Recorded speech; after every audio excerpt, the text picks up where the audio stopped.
You're watching Camnet TV, not just another channel. Welcome to our news. The headlines. PF and its sympathizers continue mourning the death of Bill 10. President EDGAR LUNGU says his government is not ashamed of borrowing. SAMPA and Christopher KANGOMBE to report back for work on Monday. And in international news, a 7.0 magnitude earthquake hits western Turkey. And in sports news, Prison Leopards net 3-0 against KITWE United as the MTN Fast Super League resumes. For the details, join me shortly after this break. Camnet TV invites all registered castor seed farmers for a 3-day training session. On Monday, 2nd November from 0830 hours, training for trainers cost 1,020 kwacha per participant. On Tuesday, 3rd November and Wednesday, 4th November, training for all castor growers, 620 kwacha per participant, lunch inclusive. Choose one day only. Speakers will be Pastor Moses Chiluba, Israel Kembo from Zimbabwe, Professor Rida from Egypt. Venue, the Healing Word Ministries International in Arbex Hill. For more information, registration and payments, use the following numbers: 0979 753010, 0962 382535, 0962 965883. Cost for castor seed and fertilizer is $805 or kwacha equivalent. Deposit in Zanaco account number 57642835000191 Lewanika Mill branch. Let's make Zambia an economical powerhouse for Africa. With the details, my name is Liseli Kanyanga. ActionAid Zambia has expressed deep concern at the ever-increasing national debt without a tangible plan of paying it back. Zambia's external debt currently stands at 11.97 billion United States dollars. ActionAid Country Director Nalucha Zimba observes with great concern that there seems to be no transparency and accountability in the acquisition of public debt by the PF-led government. Ms. Zimba has encouraged the government to adopt a spirit of transparency, as it is one of the main principles of a good and democratic governance in the management of public finances, and in particular the process of debt restructuring. Zambia's quest for debt relief and restructuring must be transparent. With the advent of COVID-19 early this year, seeking debt relief was almost inevitable for Zambia, as the country's economy was already in malice and the public debt was not only unsustainable but also unredeemable. As of 2018, Zambia had breached all critical debt sustainability indicators, while the International Monetary Fund had earmarked that Zambia is among the countries likely to default on its public debt obligations. Debt service suspension has been seen as a powerful, fast-acting measure that can bring real benefits to people in poor countries, particularly countries that do not have the financial resources to respond to the coronavirus pandemic. COVID-19 can only be considered as a blessing in disguise for Zambia. For now, seeking for debt relief and debt restructuring seems to be the only way forward for Zambia. However, as an institution, ActionAid is concerned that there is little or no transparency and accountability, not only in the debt reduction processes, but also in public debt management. For example, on 27th October 2020, the Minister of Finance, via the Secretary of the Treasury, released a statement announcing the deferral of Zambia's debt service by the Development Bank of China for 6 months without explicitly specifying the amount involved and the conditions for deferral in terms of principal and interest payments. We would like to encourage the government to adopt a spirit of transparency, as it is one of the main principles of good and democratic governance in the management of public finances, and in particular, the process of debt restructuring. Public debt restructuring may extend the loan period, but may also increase the interest rates, thereby increasing the cost and pushing the problem into the future. It is therefore important for government to be as transparent as possible in all its debt restructuring processes. That is that government must be able to disclose the creditor and the amount of debt involved, both in principal and interest payments, as well as the conditions of restructuring, especially with regard to Chinese debt, which have raised concerns from other creditors. I would like to remind the government that the public debt-related information is and must not be a preserve of the government and respective creditors, but for all relevant stakeholders, including the citizens in whose name the money has been borrowed and the public debt restructuring negotiations are done.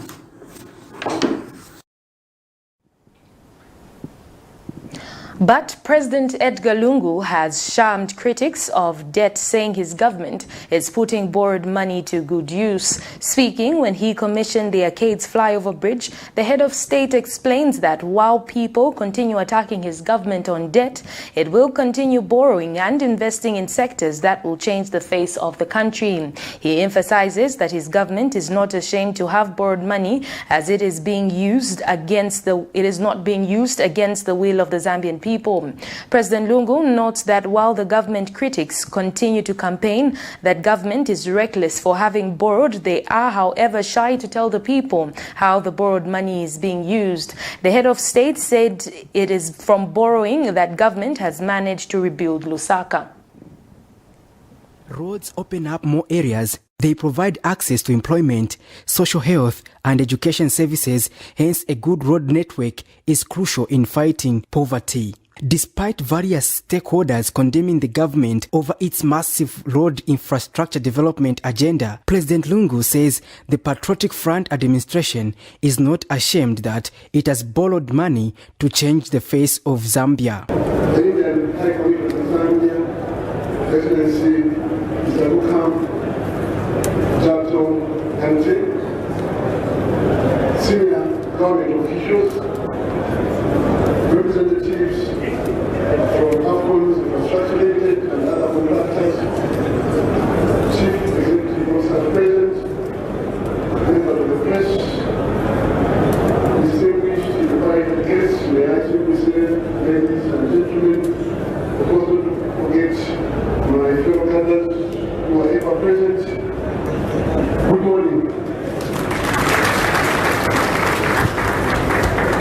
It has been my dream to see the face of Lusaka and the entire Zambia change, and change for the better. 2 days ago, we were remembering President Michael Chifesata, whose vision, among many other things, was to see the transformation of Zambia through infrastructure development. President Sata would not have been disappointed to see what we have done in fulfilling his dream. Lusaka has been transformed. Zambia has been transformed. Meanwhile, President Lungu says the government is committed to finance 15% of the project. The Arcades flyover bridge is intended to decongest traffic at the intersection of Great East, Tabombeki, and Katimamuriro roads. President Lungu said the construction and commissioning of the Arcades flyover bridge and the improved road network, among other infrastructure development, has been his dream to see Lusaka and the entire country change for the better. When critics talk about stopping projects, I tell them, do you want the lucky few who are in employment to be thrown out into the streets soon? The answer is no. It is rebuilding Zambia that will create employment, and our projects have indeed helped to keep our people in employment.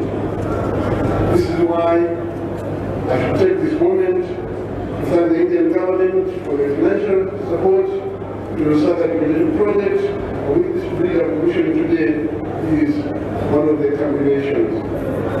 To the Indian government, I say thank you very much. And the Indian High Commissioner to Zambia said the country remains committed to support Zambia's economic social development agenda. Honorable Dr. Charles R. Banda, Minister of Development, Mr. Davis Munda, Secretary General of the Patriotic Front, Honorable Cabinet Ministers present, Honorable Minister of Foreign Affairs, senior government officials, distinguished guests, ladies and gentlemen. A hearty good morning to all who are present this morning. It is an honor and privilege for me to be part of this August gathering on the occasion of the commissioning of Patrick Soko, Camnet News in Lusaka. Out of Zambia's 119 districts, only 29 have not reported any cases of the COVID-19 pandemic. The Ministry of Health, through the minister in charge of which, Chitalu Chilufya, has revealed that its data shows that 90 districts have recorded COVID-19 positive cases since the pandemic first broke out in Zambia in March 2020. The minister has since told the nation that the ministry is on high alert to ensure that the districts have not reported any cases to maintain their status quo. In the last 24 hours, Zambia has recorded 19 new cases out of 6,843 tests conducted, with 15 recoveries and 1 death. The cases have been recorded from different districts, among them Lusaka, Kitwe, Solwezi, Chipata, Luansha, Chililabombwe, and Chipangali district. Learning lessons from what we're seeing in other jurisdictions. Let us not relax and become complacent because of the general downward trend of the cases. Let us instead see an upward increase in adherence to these public health measures. Let us ensure that we keep the enemy down. The number of cases in our clinical facilities clearly going down. It is time to ensure that the fight is in the community. Take it personal, you and I should wear masks. We've already seen evidence from countries out there in Europe and Asia that where masking up, just masking up, has been practiced optimally. Continued downward trend in the country as we speak today. We only have 3 patients at Levi Manawasa Medical University. 2 of these patients are on oxygen. The rest of the country, we only have again 3 patients and in Solwezi. And again, out of those 3, 2 are on oxygen. 6 patients in the whole country in terms of admission to COVID facilities. And when we look at the number of tests conducted in the country, we've conducted 6,893 tests in the last 24 hours. And out of these, 90 were positive. Again, that's a very low positivity. I repeat, despite this downward trend, ours is to up our response to ensure that we don't get a second surge. New Congress Party President Peter Chanda says the United Party for National Development President Hakainde Hichilema is the biggest loser after the demise of Bill 10. Mr. Chanda, who claims to be in alliance with the PF, says government has not lost but Mr. Hichilema and his party because the bill was premised on curing lacunas in the constitution. Mr. Chanda is one of the people who went flat out campaigning for Bill 10 but says he is disappointed with the UPND MPs for not voting for the bill. According to him, the collapse of the bill is not an automatic guarantee of the opposition victory in 2021. Meanwhile, Evangelical Youth Alliance President Moses Lungu has urged the police to crush the tribal elements that want to kill democracy. We have more in this report. Some are in jubilation while others in tears, all targeting to one controversial subject, the Constitution Amendment Bill 10 of 2019, which saw nearly 2 years of pro- and anti-Bill 10 arguments from all corners of society. The bill, which had been subjected to several postponements, was yesterday put to a vote, however fell off following the failing of the ruling Patriotic Front to mobilize the required 2/3 majority at second reading toward enacting the bill. Bill 10 sought to change the basic structure of the country's constitution, which was amended in 2016. Bill 10, as it was called, would have extended the executive powers to appoint judges and ministers and allow changes to the electoral maps.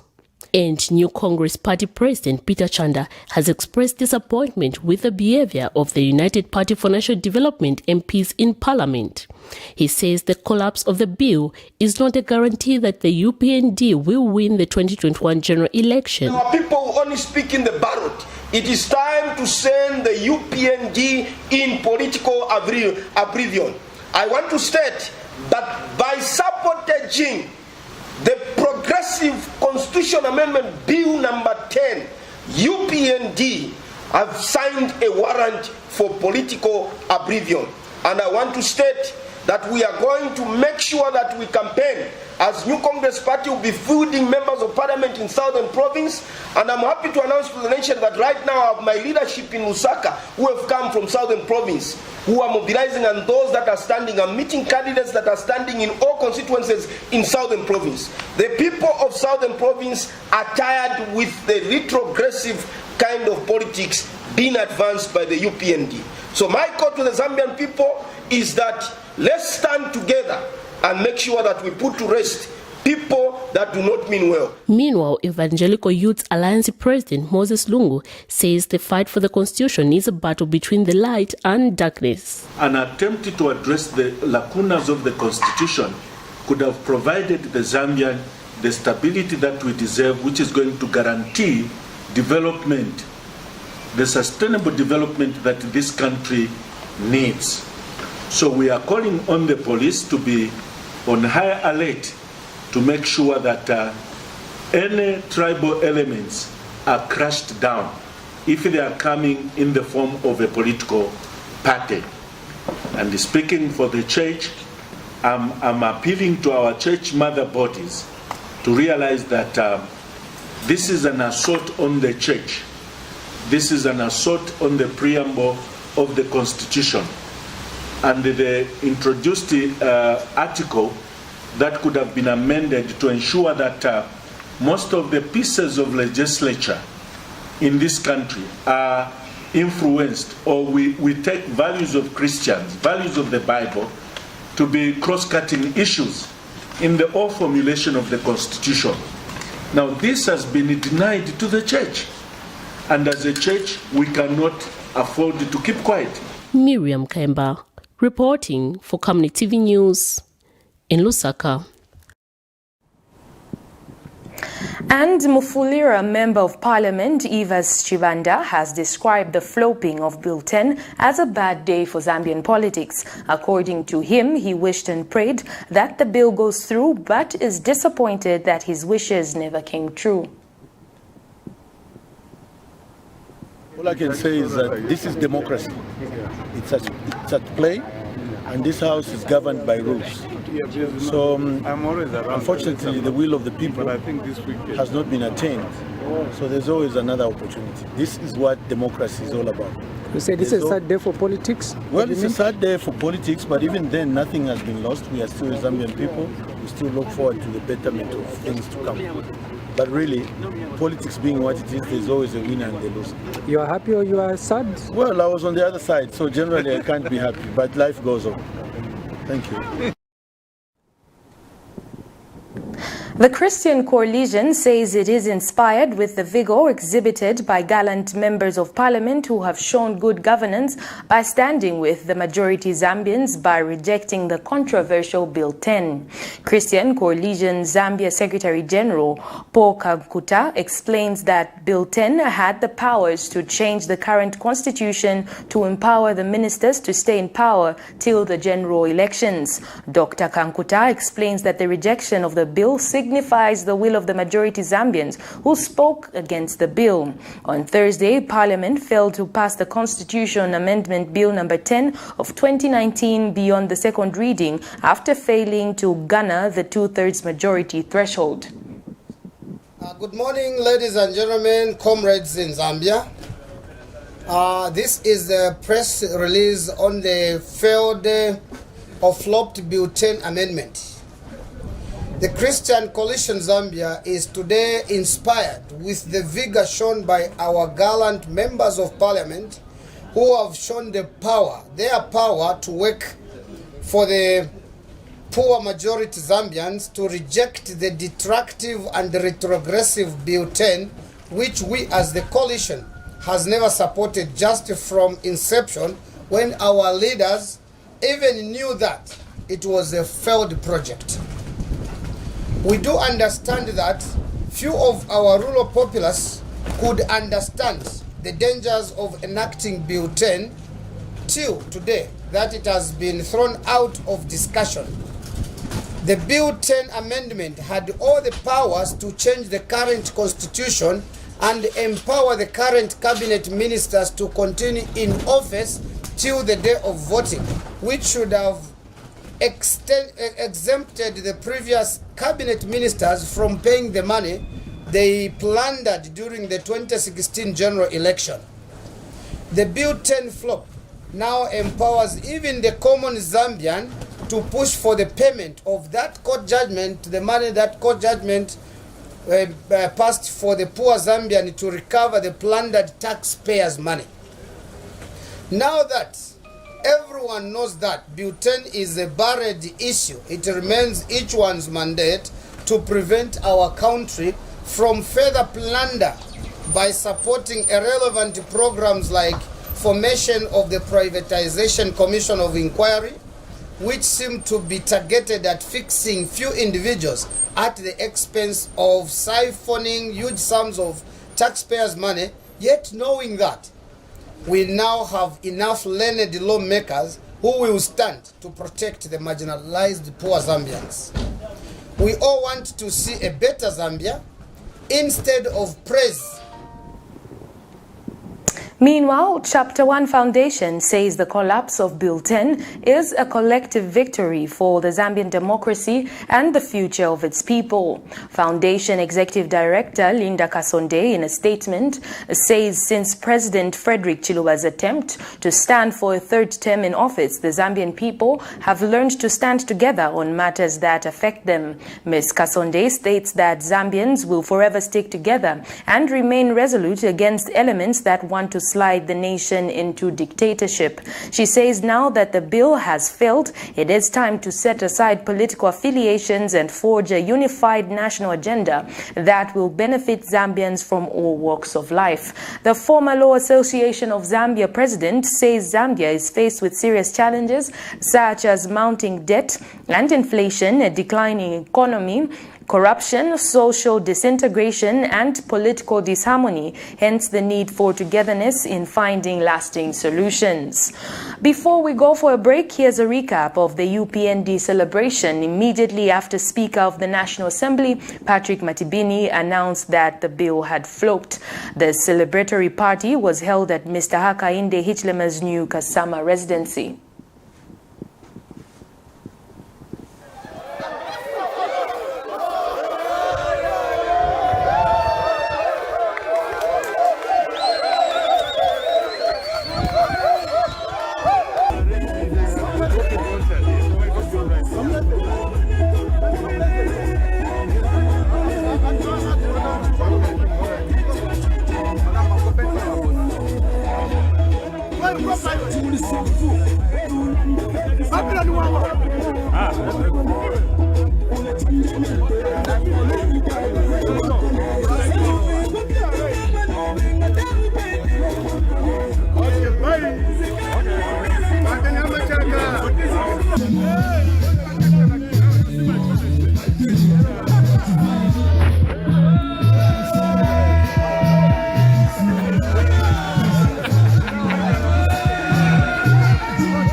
We take a break. Do stay with us.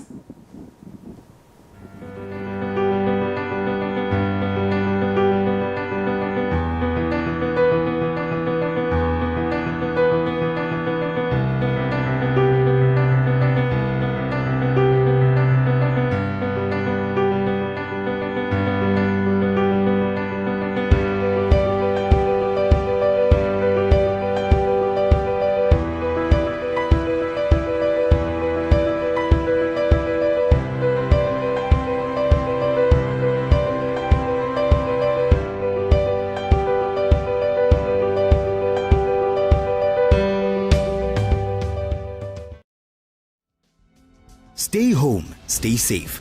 Times have changed. With the advent of the coronavirus, Lusaka Water Supply and Sanitation Company would like to advise its esteemed customers to avoid visiting crowded places. You don't have to move to pay your water bill. You can do it in the convenience of your home. You can pay your water bills through Zanaco Zapit, Stanbic Bank, Standard Chartered Bank, and FNB. You can also use Airtel, MTN, and Zamtel Kwacha mobile money transfer services. For any inquiries to report a fault, please contact our customer service on +260 211 251 571, +260 975 618 618, and toll-free line 5957, Zamtel only. You can also simply email customerservice@lwsc.com. This public announcement is brought to you by the Lusaka Water Supply and Sanitation Company. Water is life. Sanitation is health. Thank you so much for staying with us. We continue with the news. The Lusaka High Court Judge Justice Zulu has dismissed FDD President Edith Nawakwe's application for further and better particulars in the case in which she has been sued $3 million United States as damages for defamation of character by United Party for National Development UPND President Hakainde Hichilema. This is in a matter in which Ms. Nawakwe contended that the claim against her was deficient and so she was not able to file a defense, but the court denied her claim, stating that Mr. Hichilema's statement of claim disclosed the cause against her with sufficient detail to enable her assemble a defense. This means that Ms. Nawakwe must now file a defense to Mr. Hichilema's claim against her. The defendant is represented by counsel Chifumu Banda and Tutwa Ngulube. Moving on in the news, the Ministry of Local Government has lifted the suspension of Kitwe and Lusaka City Councils, while 19 councillors implicated in illegal land activities have to face persecution. In July this year, Local Government Minister Charles Banda suspended the Lusaka and Kitwe City Councils for 3 months following illegalities in land allocation. Addressing the media Friday afternoon, Local Government Minister Charles Banda says the investigations show that Kitwe City Council has 12 councillors involved in illegal allocation of land, while Lusaka has 7. Dr. Banda says the councillors quoted in the investigations will be submitted to relevant authorities for prosecution. Both Lusaka and Kitwe mayors have been cleared of any wrongdoing. Meanwhile, Lands and Natural Resource Minister Jean Kapata says the two councils will not be used as agents for distributing land. As you may be aware, Lusaka and Kitwe City Councils were suspended for 3 months pending investigations into alleged illegalities in land allocation effective 27th July 2020. Accordingly, administrators for the two councils were appointed in pursuant to sections 56(1)(a) and (b) of the Local Government Act number 2 of 2019. I now wish to inform the nation that the 90 days suspension period for both councils will end tomorrow as the Government Gazette. Therefore, pursuant to section 57(1) of the Local Government Act number 2 of 2019, my ministry has with immediate effect lifted suspension of Lusaka and Kitwe City Councils. Both councils will resume their civic duties on 1st November, although investigations conducted by ad hoc committees have revealed obvious illegalities in the allocation of land perpetrated by some civic leaders, including some council workers.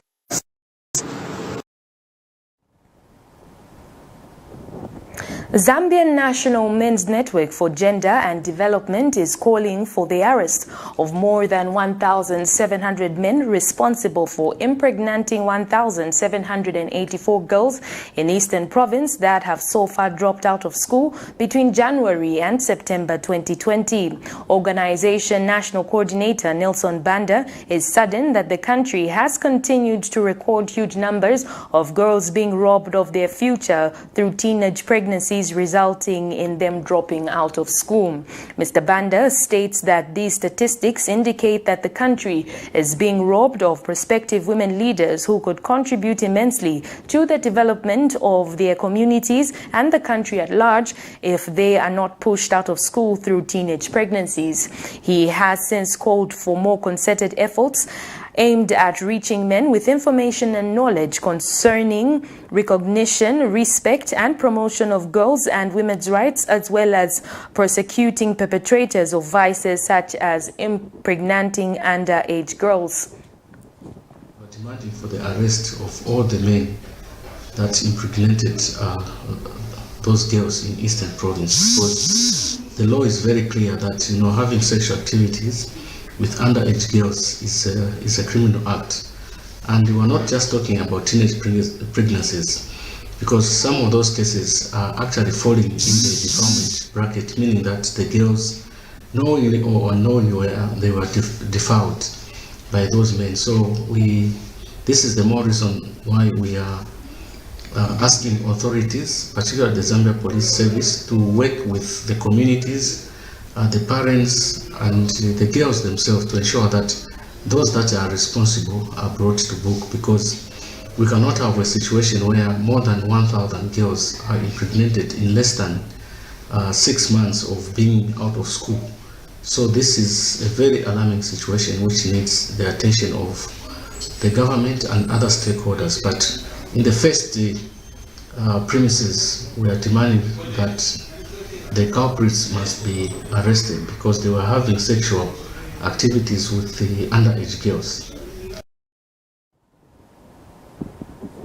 Minister of General Education Dennis Wanchinga has disclosed that there has been no report of examination malpractice during the 2020 Grade 9 external and GCE examinations. Speaking when he announced the release of the 2020 Grade 9 external and General Certificate of Education GCE examination results, he disclosed that the candidates who sat for the examinations passed the 2020 external exams compared to 55,721 who passed in 2019. He adds that the country has recorded a pass rate of 83.32 this year, compared to 2019, which saw a percentage of 69.92%.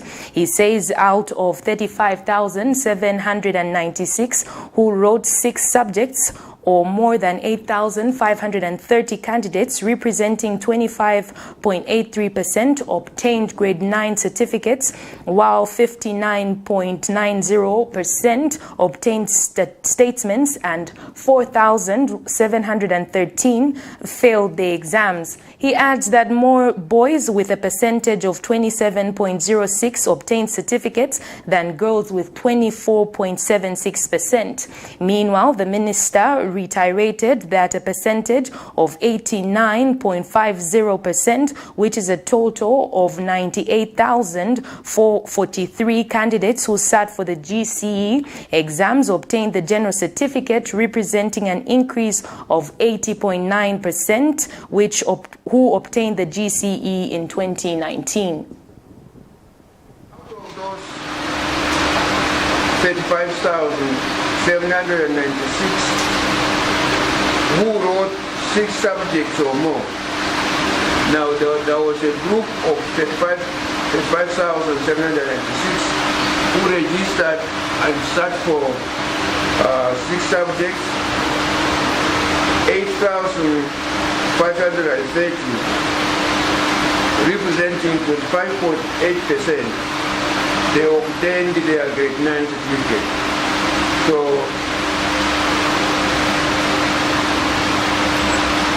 we wish to congratulate those Grade 9s who were able obtained a full certificate after writing all the 6 subjects. So I think this is again significant. And in a total of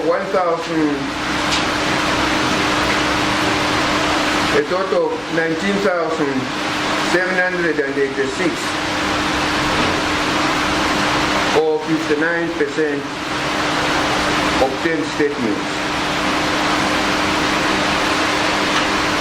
Unfortunately, we had a total of 4,713, or 14% of the candidates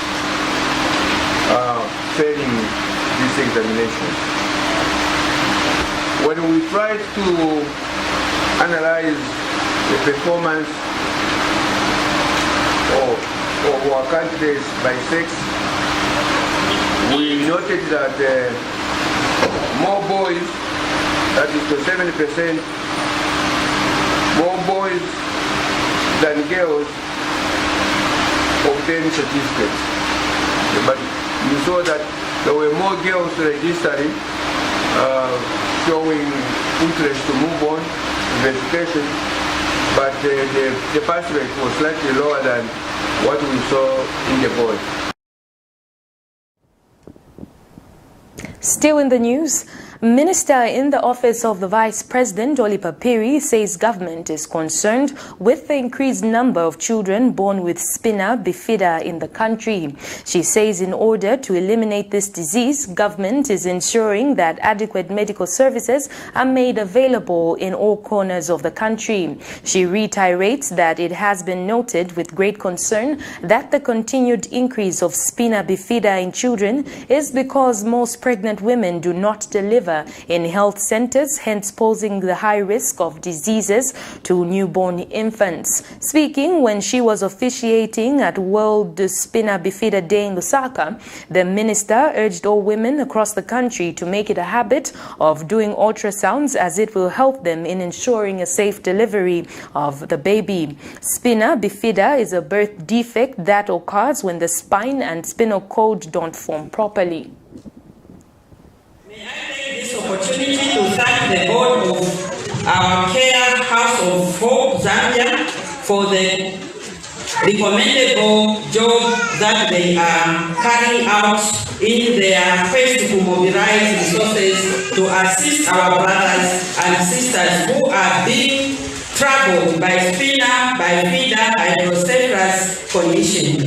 The government of the Republic of Zambia welcomes and greatly appreciate the introduction of cooperating partners that support the delivery of service such as the one being exhibited here by our Care House of Hope Zambia.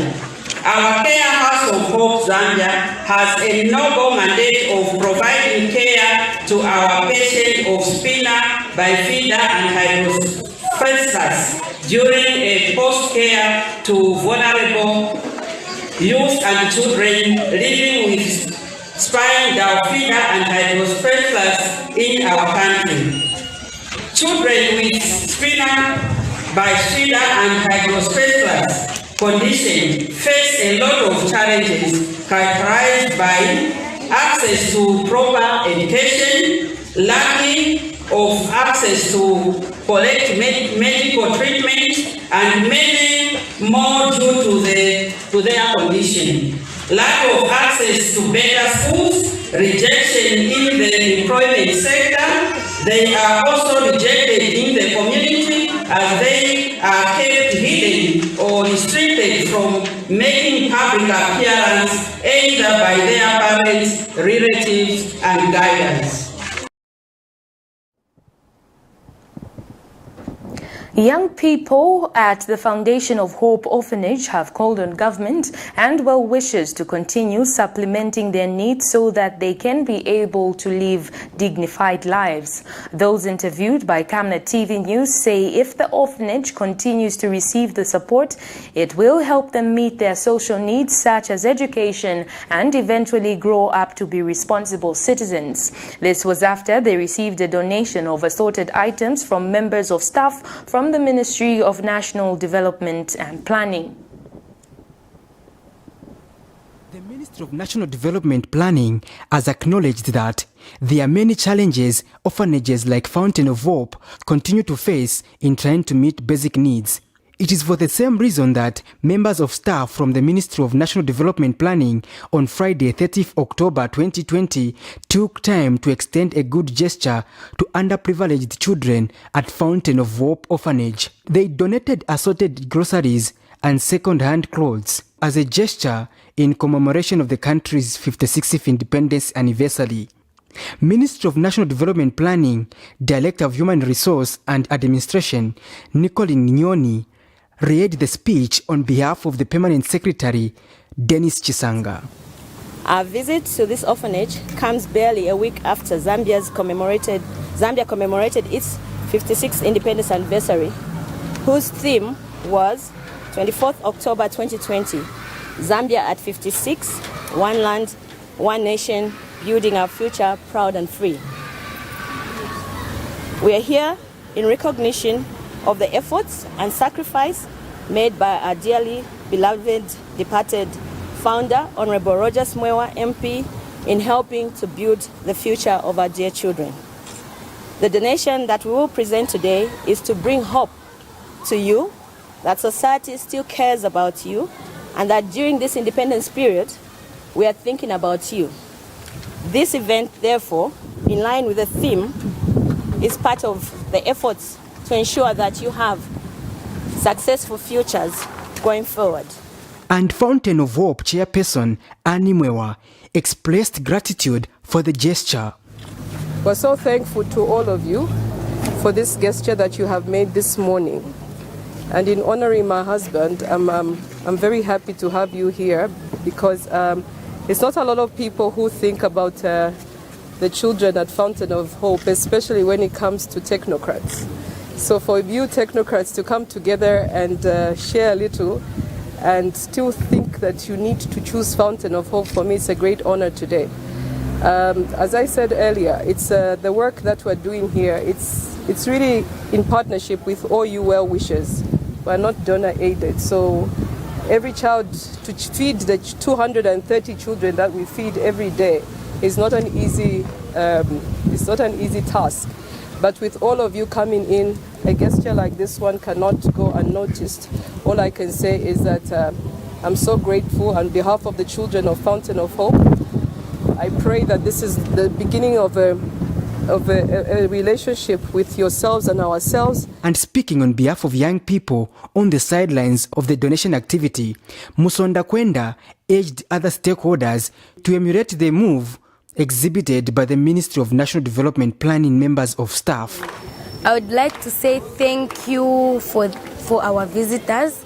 They have done a lot for bringing us things, but not only things can help us in life, but also the word of encouragement can change something in our lives. And what I can say is that may the good Lord bless them with more so that they can help us more. And as we are growing, we achieve our dreams, we can also help others.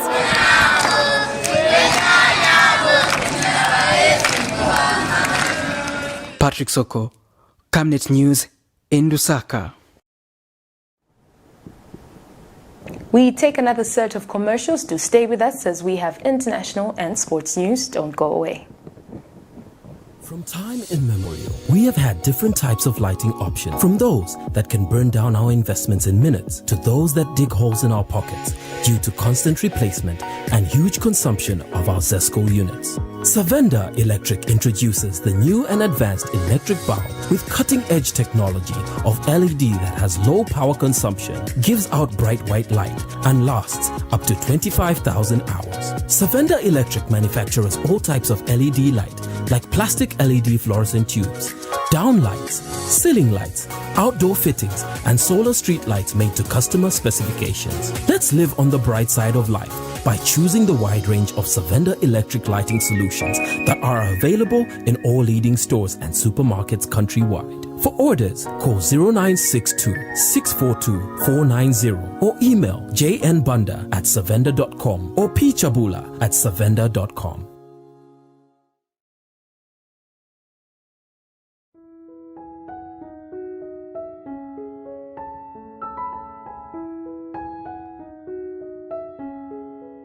I have used Oracle Pure Glycerin for 2 years now.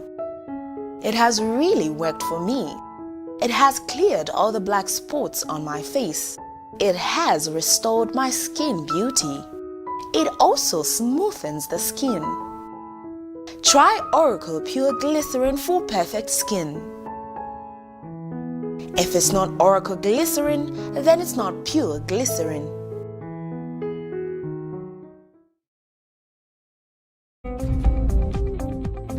Msika is here. We have you all covered with just 150 kwacha.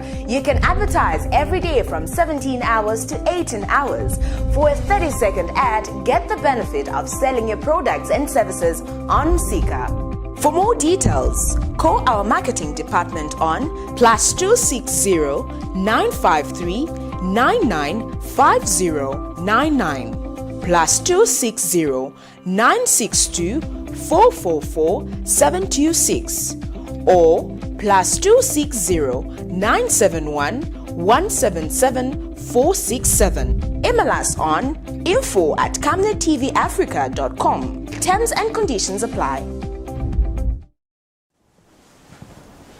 Thank you so much for staying with us. We continue with the news. In international news, Zimbabweans are facing a desperate struggle to get back home. This is because their side of the Beitbridge border post remains closed. Zimbabweans are pleading with authorities to let them across the South African border. More in this international report. There's a great deal of disappointment here at the Beitbridge border control between South Africa and Zimbabwe. As much as South Africa has reopened her borders, definitely not so in Zimbabwe. The country is currently under level 4 of its own lockdown. So for now their borders remain closed, and this has caused a consternation. I was trying to cross to ask how far, what do they want at the border? And then they told me that in South African side there's no problem, but in Zim side they don't want. They say it's still locked down. Others came as far as Cape Town to come and cross the border here, only to be told it won't be the case. And meeting all the requirements, they've done the COVID-19 test and the results are negative. When I go to the South African immigration side, they are telling us that they cannot process our papers because the Zimbabwean immigration side has just phoned them to stop processing. But we were under the impression that traders and returning residents and diplomats are allowed to come back, although the border is not yet open to the rest of mankind. Law enforcement agencies are out and about here at the Beitbridge to deal with one of the main challenges facing this area, the illegal movement. This is really a serious problem, starting from when we started with the lockdown. Then it increased a lot. Before the lockdown it was not that much, but after several countries went into lockdown, especially here where I am deployed in the Messina area, it have escalated a lot. So in this particular instance, they were able to catch some illegal migrants who were walking around here. Kylie Kumalo, Beitbridge border control between South Africa and Zimbabwe. Still in international news, an earthquake of magnitude 7.0 has hit western Turkey and Greece. Several buildings have collapsed with people trapped in the rubble, but no immediate reports of fatalities. We have more in this international roundup. According to the official information we have, according to Interior Ministry, let me say, they have reports of 6 buildings that have collapsed after this earthquake. And according to Izmir's mayor, municipal mayor, they have received the reports of 20 buildings that have collapsed. So far, we don't have so actually the rescue and search teams are dispatched to the area. That's why we will be able to learn more accurate information as soon as they reach to the ground. But what we have heard from the officials is that they have also asked for extra vehicles and extra personnel that would help for the search and rescue teams. And according to the official information so far, three districts have been heavily impacted by this earthquake, Bayraklı, Buca, and Bornova. And for Bornova district, an official said that since it's an agricultural area and it's a lowland, there is not high damage, but what we see on the pictures is that the damage seems to be high, and there are fumes because of the buildings collapsing because of the concrete, and we see those people who are trying to get to the area. And also Turkey's disaster management agency made an announcement saying that people shouldn't flock to the areas because they are causing traffic jam. That's why it is getting more difficult to reach to the areas. This is the situation on the ground, and what we have so far as an information about the earthquake. It was 14.5 kilometers deep under the ground. So it was a heavy shake for Izmir, despite this western coastal city is used to some earthquakes, because for the last 1 year, Turkey's western coast has been witnessing earthquakes very frequently. The magnitudes were always between 3.3 up to 4.5. Izmir, Muğla, those western cities which are across Greece have been witnessing those earthquakes, but this was heavy. This was the ground that you are staying on, because some parts of Istanbul are more sensitive when it comes to feeling the earthquakes coming from the Aegean Sea. And so far, we know that it has been felt in the nearby cities around Izmir, and in those cities, the officials have reported that there are some small damages in the buildings, like some cracks. But in Istanbul, as I said, so far, it is just some reports that people felt the strength of the earthquake. But Istanbul, that has suffered a huge earthquake since 1999, people are kind of ready for such an earthquake, a big earthquake. People are always in panic. I remember people used to live with some backpacks, some support bags in their corridors or inside their cars, in case an earthquake would happen, and they would need to run immediately from their houses. So today it is going to be the same scenario for Izmir, because with this very strong magnitude earthquake, people will not be able to get in their houses because the size of the damage. We now get into sports news.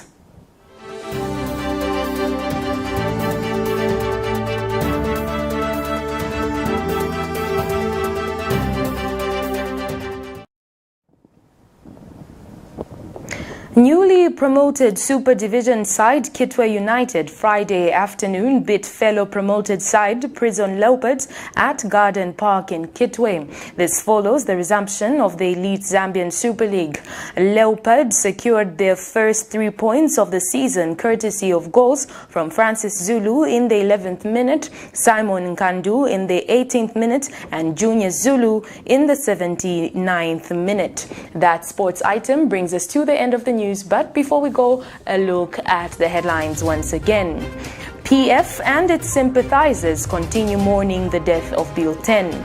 President Edgar Lungu says his government is not ashamed of borrowing.